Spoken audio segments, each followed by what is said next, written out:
I got a shocking text in the middle of a work meeting informing me that the leader of the cult that I grew up in, my Jima, was gone. She wasn't a good person, and I don't believe in pretending like people were just because they're gone. I didn't know how I would feel when I got this news, and now I do. I was really sad. I ended my work meeting and started to cry and just curled up on my office floor. And as I laid there staring at the dust under my furniture, I soaked in a world without this woman. Because although she's evil by pretty much any measure, she was still like the person that raised me. And then I realized that it might not be true. Do you know how hard it is to verify if someone has died? Pretty difficult. First I searched for an obituary and there wasn't any. Then called around to hospitals and they couldn't tell us anything. Police station was way too much paperwork. The mortuaries didn't know anything.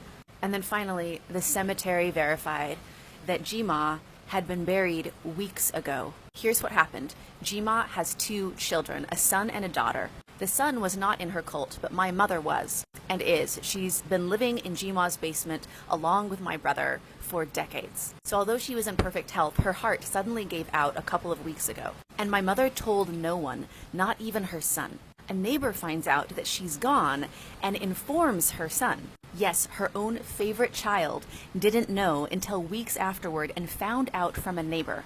And Jima's son, my uncle, then texts me and lets me know. So this charismatic cult leader who has done so much damage in the world and hurt so many people, who loved attention and had a huge network of followers, who spoke about with tears in her eyes how at her mother's funeral there were so many people there that they couldn't even fit in the church, who I'm sure imagined a massive funeral of her own, was silently put in the ground weeks ago with no one to witness it except probably my mother. No funeral, no memorial, faded into oblivion without even her son knowing.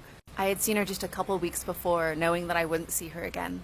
And she passed just a couple of weeks before the book about her came out. And in that tunnel vision of grief where it seems bigger than anything else in life, I packed for Puerto Rico, and here we are.